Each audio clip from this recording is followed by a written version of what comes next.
It's midnight and you're tuning into Nightline with me, Azaria. Tagaya. The top stories. Government to increase flood sirens with public announcements.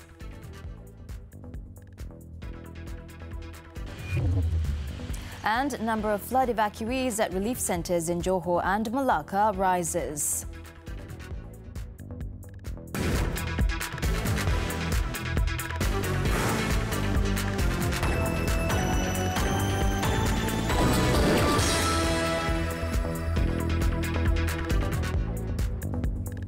Good morning. The government is planning to increase siren stations that are equipped with public announcements at flood-prone areas to warn residents as well as to instruct them to evacuate.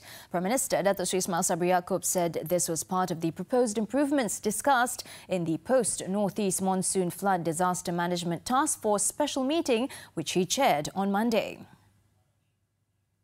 Datuk Seri Ismail Sabri in a statement on Monday said the proposed improvements also include having a centralised flood siren warning system coordinated by the Department of Irrigation and Drainage. Also proposed were closed-circuit television or CCTV cameras at river-level monitoring stations to enable residents to be prepared to evacuate should the river water reach the danger level, as well as numerical weather prediction. He said in order to enhance protection for drainage and beach infrastructure, the Environment and Water Ministry has proposed an increase in the average recurrence interval from 100 years to 200 years. Apart from that, the meeting also looked into the proposals to improve communications, education and public awareness through flood simulations and information disseminated by the Communications and Multimedia Ministry. The Prime Minister said the Strategic Communications Cluster led by the Ministry has been active in disseminating information since the beginning of the Northeast Monsoon, and efforts had also been intensified since the second wave of floods was forecasted to ensure that residents and the country as a whole would be better prepared and things would be better controlled. He added for that purpose, the platforms being used are the mass media, social media, information department channels, as well as through go-to-the-ground advocacy, publication and engagement efforts. Datuk Seri Ismail Sabri also stressed that the implementation of all the initiatives would be constantly monitored by the task force to ensure the national disaster preparedness and management mechanisms would always be improved and be at the optimum level. On the disbursement of Bantuan Wang Ehsan or BWI to heads of households affected by the recent floods, Datuk Seri Ismail Sabri said 4 states, Kelantan, Melaka, Terengganu, Perak and the Federal Territory of Kuala Lumpur have achieved 100% disbursement, while the compassionate aid payments for Negeri Sembilan had reached 82.7%, Pahang 65.5% and Selangor 47.6%. Datuk Seri Ismail Sabri said the authorities were expected to finish disbursing the compassionate aid to all households affected by the first wave of flooding by Wednesday, with more than 28,000 heads of households having already received the government's compassionate aid so far. He also informed that 38 next of kin of 51 people who perished in the floods had received the compassionate aid for funeral management. Following the government's announcement on the provision of electrical goods purchase vouchers, Datuk Seri Ismail Sabri said the Energy and Natural Resources Ministry will use the sustainability achieved via energy efficiency or SAVE mechanism, where recipients can start making purchases at selected premises or online beginning January 7th. On the same date, discounts and vehicle repair vouchers will also apply from repairs from December 19th, 2021. For the purpose of post-flood economic recovery, a total of 33 million ringgit out of 93 million ringgit Bank Simpanan Nasional BSN microloan applications for households have been approved until January 1st, since it was launched on December 27th, 2021. For the GLC Disaster Recovery Network GDRN contribution, 60% of the contribution amounting to 58 million ringgit has also been successfully implemented. Datuk Seri Ismail Sabri also said that the Works Ministry reported that 895 disaster locations had been detected through MTL 2021-2022, involving floods, flash floods, slope failures, collapsed roads, sinkholes and broken or damaged bridges. He said rehabilitation initiatives would cost a total of 967.2 million ringgit. He said cleaning up activities had been completed at 802 locations, while permanent repair works would begin this month and were expected to be completed in June. The number of flood evacuees at relief centres in Johor and Malacca continues to rise, while Pahang was hit by a second wave of floods on Monday. The flood situation in Selangor remained the same, while Negeri Sembilan and Sabah recorded a drop in evacuees in the evening. Terengganu, however, has fully recovered. Based on the Welfare Department JKM's disaster info portal, evacuees in Johor rose to 4,838 people as of 10 p.m. compared to 4,062 people at noon, with Muar being the latest district to be hit by floods. State Health and Environment Committee Chairman R. Vidyananthan said in a statement that 53 evacuees are being housed at 2 relief centres at Felkra Bukit Kepong Multipurpose Hall and Felda Malkil Semai Bakti Hall in Muar. Over in Pahang, the number of evacuees has dropped to 1,847 people at 47 centres as of 10 p.m. compared to 2,572 people in 55 centres on Monday evening. Negeri Sembilan saw a slight decrease of evacuees from 2,073 to 2,027 victims as of 10 p.m, while Malacca saw an increase with 2,624 evacuees in 22 relief centres compared to 2,621 people hours earlier. In Selangor, the State Disaster Management Committee Secretariat reported that the number of evacuees remained at 40 people, with 25 being housed at Kampung Kelanang Community Hall and 15 at Majlis Pengurusan Komuniti Kampung MPKK Banting Community Hall in Kuala Langat District. Moving to East Malaysia, the number of evacuees in Sabah dropped slightly to 2,698 as of 10 p.m. compared to 3,329 people recorded in the day. A total of 196 officers and members of the Malaysian Armed Forces MAF have been mobilised to assist in the Johor Ops Murni flood operations. Senior Defence Minister Datuk Seri Hishamuddin Tun Hussein said the MAF personnel are being deployed at 6 flood-hit districts in the state, namely Tangkak, Segamat, Kota Tinggi, Johor Bahru, Kluang and Mersing, along with 31 assets including boats, boat engines and trucks of various capacities.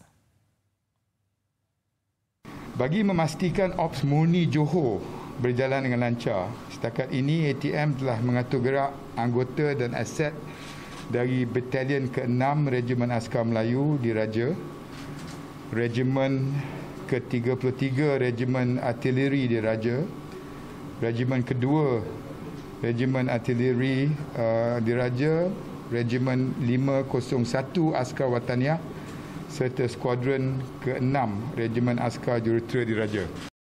Datuk Seri Hishamuddin said this after attending a briefing on flood management at the 4th Royal Artillery Regiment Segamat Camp in Batu Anam, Johor on Monday. He added in strengthening preparedness, the MAF's priority is in the victim evacuation methods, while the next step is to consider the evacuation area, as well as seeking cooperation from other agencies and ministries in the distribution of basic necessities. This includes an additional manpower of 1,183 personnel, along with 190 assets to be deployed to flood-hit areas nationwide. Meanwhile, Johor Menteri Besar Dato' Hasni Muhammad said cash aid of RM500 would be given to flood victims in the state. Saya akan membawa ke mesyuarat ESCO pada hari Rabu ini supaya kerajaan negeri menambah lagi RM500 dan kita akan bincangkan jumlah bantuan kepada mangsa banjir sekiranya berlaku kematian dalam kursi keluarga. Earlier, both Datuk Seri Hishamuddin and Datuk Hasni handed over aid to flood victims at the Sekolah Kebangsaan Tambang Relief Centre. So far, 54 villages, 3 housing estates and the surrounding areas have been affected by floods, while 47 relief centres have been opened in the district to accommodate 3,347 victims.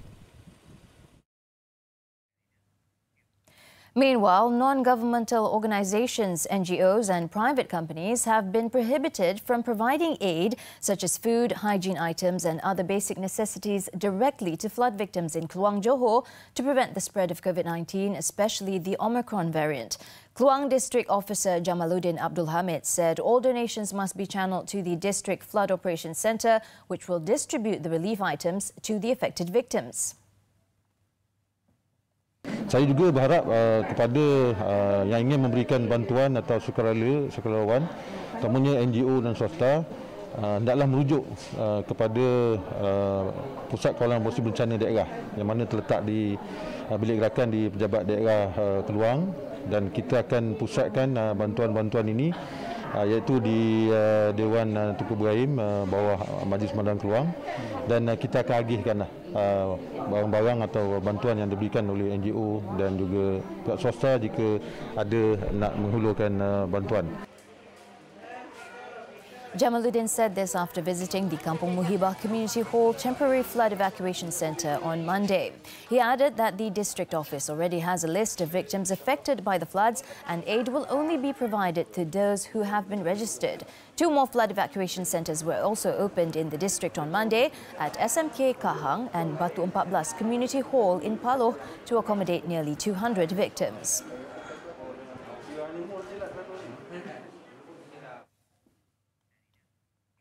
Residents are advised to stay alert as river waters in 5 states have breached the danger level as of 8 p.m. on Monday. The Irrigation and Drainage Department DID said that the warning involves 12 rivers in the states of Pahang, Johor, Kelantan, Negeri Sembilan and Melaka. In Pahang, the water levels at Sungai Serting at Jambatan Padang Gudang in Bera, Paya Gintong Jerantut and Sungai Pahang in Kuala Sungai Chini Pekan are still at the danger level. In Johor, Sungai Lenek in Ladang Caas Segamat, Sungai Segamat in Bandar Segamat and Sungai Tangka in Kampung Seri Makmur Tangka also remained at the danger level. Elsewhere, the water level at Kampung Sokor Tanah Merah in Kelantan and 2 locations at Sungai Muar in Pekan Rompin Jempol and Kampung Berembang Kuala Pilah in Negeri Sembilan are seeing dangerous water levels but are receding. In Melaka, Sungai Melaka in Melaka Pindah Alur Gajah and in Batu Hampar Melaka Tengah are also at the danger level but receding, while Sungai Kesang in Teluk Rimba Jasin is still at the danger level and remains unchanged. A total of 34 residences in Sungai Lui, Hulu Langat that were badly damaged by the recent floods will be replaced with new houses under the Works Ministry's Rumah Kekal Banjir assistance. Senior Works Minister Datuk Sri Fadilah Yusof said the initiative is provided free of charge to owners of homes that were badly damaged, including those that were swept away by floodwaters. Bantuan untuk membina baru rumah yang rosak habis. Maknanya sama ada dihanyutkan ataupun memang rosak habislah. Dan laporan awal yang kita terima kebanyakannya berlaku di Hulu Langat inilah, sepanjang Sungai Lui ini. Dan kalau ikut desain yang kita dah cadangkan ialah berdasarkan rumah kekal yang didesainkan oleh JKR. Mengikut pengalaman kita membina rumah kekal banjir di Pantai Timur bila berlaku banjir besar Pantai Timur dulu, dan kaedah sama kita laksanakan. He said there are 2 house designs suggested and subject to final approval, which are ground-level housing and housing on stilts, adding that a house on stilts would cost 70,000 ringgit, while a ground-level house would cost 56,000 ringgit. The house will be 660 square feet with 3 rooms, a bathroom, a living room and a dining area. Datuk Sri Fadilah said all flood victims who qualify for the assistance have been identified by local community leaders and verified by the district office. He said the new houses will be built on land owned by the flood victims and its construction would depend on discussions with the landowner. He added that the assistance would be expanded to other states, including Pahang and Kelantan, that have been hit by floods, but will be in accordance with current needs if the disaster damaged a lot of homes severely. He said this to reporters after inspecting the construction of the Bailey Bridge near Batu 19 Sungai Lui on Monday to replace the Kampung Tanjung Pau Bridge, which collapsed following the flood on December 18th, adding that the cost for the construction of the bridge reached up to 30 million ringgit. The Entrepreneur Development and Cooperatives Ministry, MIDAC, is offering a moratorium to flood-affected micro, small and medium enterprises, MSMEs, entrepreneurs who are financed by its agencies. Its Minister Tan Sri Noh Omar, in a statement on Monday, said the moratorium was in line with the commitment of Prime Minister Datuk Sri Ismail Sabri Yaakob, who was concerned about the plight of MSME entrepreneurs and wanted the sector to be revived immediately. Tan Sri Noh said Bank Rakyat is offering a 6-month bank loan moratorium on its personal financing I, housing I, vehicle hire purchase I, education I, micro I, as well as deferment of profit payments for mortgage I. He also said a 6-month moratorium will also be given to Perbadanan Usahawan Nasional Berhad PUNB entrepreneurs affected by the floods, while a 2-month rent exemption would also be given to SME Bank's entrepreneur premises complex tenants affected by the disaster. He added that SME Corp also offers 3 financing packages for all flood-affected SME entrepreneurs in all sectors for them to have access to financing to start, restart and continue their businesses. SME entrepreneurs who pick the packages will also be given a moratorium of up to 6 months until June 2022.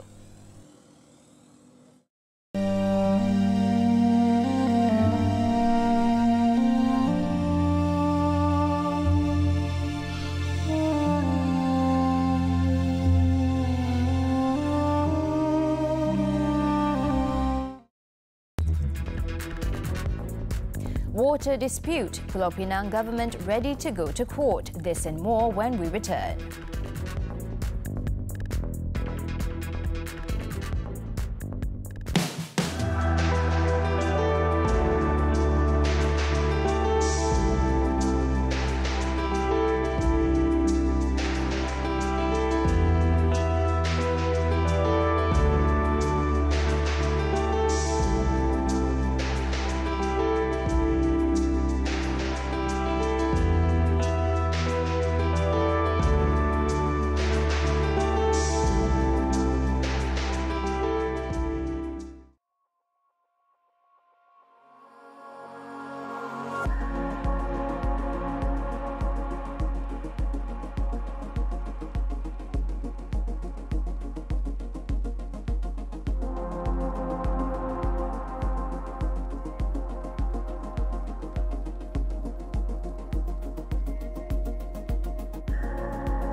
Back with us on Nightline, the Pulau Pinang government will wait for the next course of action by the Kedah government following the latter's appointment of a panel of lawyers to handle the dispute on the raw water charges between the two states. Pulau Pinang Chief Minister Chow Kon Yao said it was something never done before, but he will leave it entirely to the Kedah government to make the first move. According to Chow, they have been waiting to bring the matter to court so that the issue on the charges for raw water usage can be resolved. He revealed that the Pulau Pinang government has handed over the case to the state legal advisor to take action. On Sunday, a news portal reported that Kedah Menteri Besar Datuk Seri Muhammad Sanusi Mat Noor had appointed a panel of lawyers to handle the state's water dispute and manage compensation from Pulau Pinang. He said it showed his administration's seriousness in resolving the issue after the request was unheeded by Pulau Pinang. Kedah had previously sought 50 million ringgit payment from Pulau Pinang for raw water usage. A total of 215 summonses and 137 advocacy measures were taken against street hawking in a special operation to curb the activity nationwide from December 13th to 31st last year. Bukit Aman Traffic Investigation and Enforcement Department JSPT Deputy Director Datuk Muhammad Nazri Hussein said the action of these hawkers who ply their goods at traffic light junctions or any roads was an offence under the road traffic regulations. In a statement on Monday, Datuk Nazri said that no sales transactions are allowed at road junctions or on any road. He added that such selling of pickled mangoes and other foodstuff or drinks, if not controlled, can pose the risk of accident to the hawkers themselves and road users. Datuk Nazri also urged those responsible for such hawking and the hawkers involved to immediately cease the activity. Under the road traffic regulations, offenders are liable to be fined not exceeding 2,000 ringgit or jailed not more than 6 months upon conviction. The hearing of a lawsuit by independent Speaker Dr. Zakir Naik against former Batu Uban Assemblyman S. Ravintharan will be heard in the Pulau Pinang High Court. This followed a decision by the Federal Court on Monday in dismissing Dr. Zakir's application for leave to appeal after allowing a preliminary objection by Ravintharan's lawyers. Federal Court Judge Datuk Vernon Ong Lam Kiat said the Court of Appeal's decision in August last year was premised on a preliminary objection raised at the hearing of the appeal and that the appellate court did not proceed to hear the merits of the appeal. He said leave cannot be granted under Section 96 of the Courts of Judicature Act 1964 as the application for leave to appeal must relate to a matter in the High Court in its original jurisdiction. On July 23rd last year, the Kuala Lumpur High Court allowed S. Ravintharan's application to transfer the lawsuit to the Pulau Pinang High Court, prompting Dr. Zakir Naik to appeal against the decision to the Court of Appeal. Between two Muslim countries, Iraq and Iran. After this short break, South Korea confirms first 2 deaths linked to the Omicron variant.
Coronavirus infections in Tokyo hit the highest since October 8th at 103 cases on Monday as more cases of the Omicron variant of COVID-19 come to light. According to its governor, Yuriko Koike, the Japan's metropolitan city had 25 cases of Omicron, of which 11 were possibly transmitted within the community. Omicron is also spreading in other prefectures, with Okinawa recording 88 cases, Kanagawa 1 case, as well as Hiroshima with 12 cases. The surge came 2 days after the New Year was celebrated in the country and around the world, which saw a mass transit of people.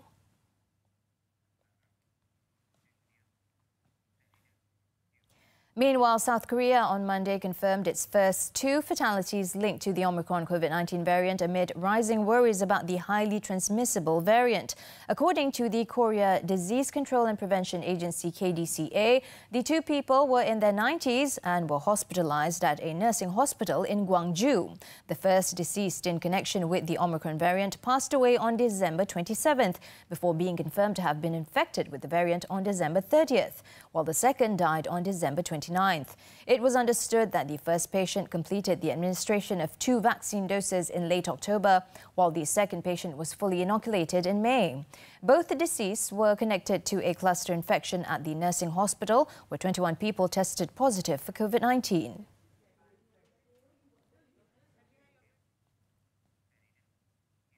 The United States has urged Sudanese leaders to ensure civilian rule and end violence against protesters after Abdullah Hamdok resigned as Prime Minister, throwing a transition towards elections deeper into uncertainty. Hamdok's decision, announced in a televised address late on Sunday, came 6 weeks after he returned to his post in a deal with the coup leaders he argued could save Sudan's political transition. However, the pro-democracy movement rejected the agreement, and Hamdok failed to name a new government as thousands of people continued to protest against the military's power grab. In his resignation speech, Hamdok said a roundtable discussion is needed to agree on a new national charter and to draw a roadmap to complete Sudan's transition to democracy. Following the resignation, the U.S. State Department's Bureau of African Affairs said in a tweet that any new appointments should follow the power-sharing deal struck in 2019.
On to sports now. The Football Association of Malaysia FAM announced on Monday that Tan Cheng Ho has resigned as the head coach of the Harimau Malaya. This following Malaysia's failure to qualify for the semi-finals of the 2020 AFF Cup in Singapore last month. FAM Secretary-General Muhammad Saifuddin Abu Bakar said Cheng Ho had stated his intention to step down during a meeting with the management of the National Football Governing Body recently. He said that following the open-hearted discussion from all angles, the FAM management in the end respected his decision and agreed to release Cheng Ho on a mutual agreement basis.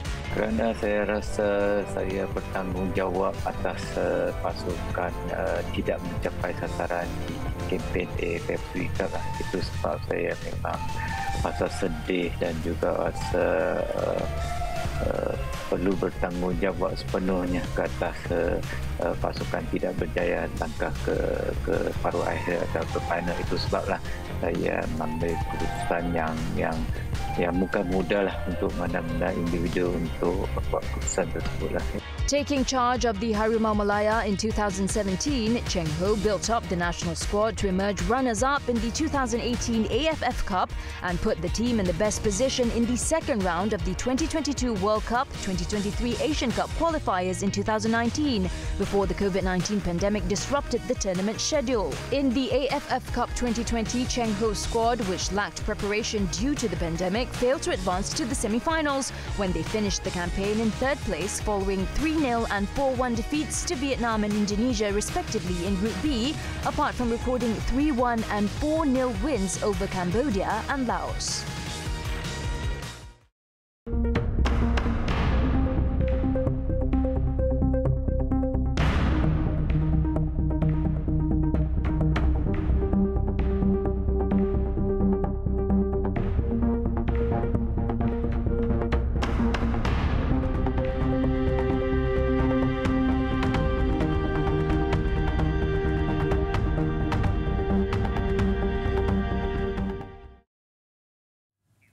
And that's it for Nightline. As we wrap, we leave you with this spectacular slow-motion footage of hundreds of yellow-billed choughs soaring over the Swiss Alps. With that, I'm Azaria Tagaya. Thank you for watching and stay safe.